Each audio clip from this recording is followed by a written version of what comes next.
सिडकोच्या अध्यक्षपदी शिवसेनेचे आमदार संजय शिरसाट यांनी कालच पदभार घेतलं आणि त्याच क्षणापासून ते कामाला लागलेत। कालच त्यांनी पदभार घेतल्यानंतर पहिली संचालक मंडळाची एक बैठक घेतली आणि त्या बैठकीमध्ये महत्त्वाचे निर्णय घेतलेले आहेत। काय नक्की निर्णय घेतले या पहिल्या बैठकीमध्ये आपण त्यांच्याकडून जाणून घेऊया। सर, तुम्ही काल चार्ज घेतल्यानंतरच बोललो होतं की मी सर्वसामान्यांसाठी इथे आलेलो आणि त्यांचाच प्राथमिक पहिला विचार केला जाणार, प्रथम त्यांचा विचार, नंतर मग इतर गोष्टी होणार आहेत। कोणता काल विचार या कालच्या बैठकीमध्ये तुम्ही केला? बघा, सिडको आता 47,000 घरं बांधते, त्यापैकी पहिला फेज 25,000 घरांचा असणार आहे, त्यानंतर दुसरा फेज आणि तातडीने ह्या 2 ऑक्टोबरच्या आतमध्ये त्याची आम्ही जाहिरात काढणार आहोत।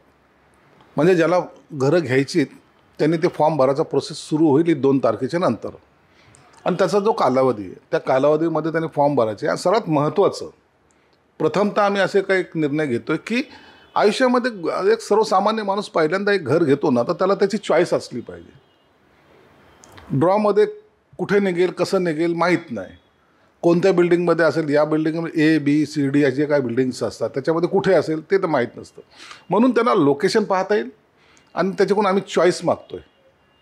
तुम्हाला फर्स्ट फ्लोअर पाहिजे, सेकंड पाहिजे, 5वा पाहिजे, 6वा पाहिजे, 10वापर्यंत सर्व त्या चॉईस मागतो आहे आणि जवळपास एका व्यक्तीला 3 ते 5 चॉईस आम्ही दिलेले आहेत, त्यांनी त्या चॉईसमध्ये मागावं। परंतु जर त्याच चॉईसचे जर इतर अनेक जण जर आले तर मग त्याच्यात ड्रॉ होईल। परंतु चॉईसचं घर मिळालं तर त्या माणसांना, त्या कुटुंबाला एक समाधान मिळतं की मी मागितलेलं घर मला मिळालं आहे म्हणून असे एक महत्त्वाचा निर्णय तो एक घेतला। दुसरं, ज्याला आपण लोएस्ट म्हणतो, त्यांना जे घर परवडत नाही, LIGच्या टाईपचे जे घर परवडत नाहीत, मग त्यांना काय, तर त्यांना त्या घरामध्ये 10% आज काल जो अपसाईड प्राईज आमच्या समोर जी आली ती बोर्डासमोर, मी त्यांना सूचना केल्या की याच्यामध्ये 10% आणखीन कमी करा। त्याला मग 10% म्हणून कमीत कमी 3 लाख रुपयाचा ॲटलिस्ट त्याला फायदा झाला पाहिजे, ही आम्ही काल भूमिका घेतली। मला वाटतं एक चांगला निर्णय कालच्या ह्या बैठकीत झालेला आहे।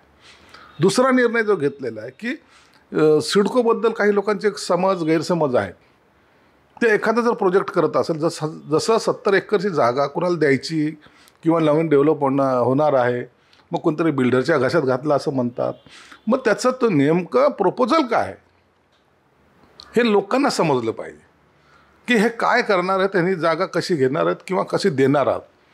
ते प्रपोजल कालच्या मीटिंगमध्ये जो विषय होता त्याला आम्ही थांबवलं आणि पुन्हा त्यांना आदेशित केलं की पुढच्या बैठकीमध्ये याचा सर्व डिटेल्स हे आमच्या समोर आले पाहिजे। एखाद्याला जागा दिली तर का दिली, त्याची कारणं काय आणि नेमकं नवीन तुम्ही काय करणार आहात याचा इतंभूत माहिती बोर्डासमोर आली पाहिजे, त्यानंतरच त्याच्यावर निर्णय घेण्यात येईल।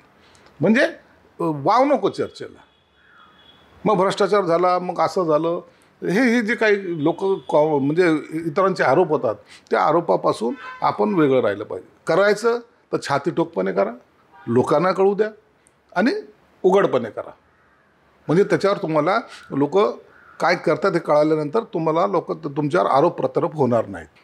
कारण याच भूखंडावर खूप मोठा गदारोळ झाला, विधिमंडळामध्ये देखील तो विषय निघाला, खूप मोठ्या प्रमाणात त्याच्यावरती वादविवाद सुरू झालेले आहेत।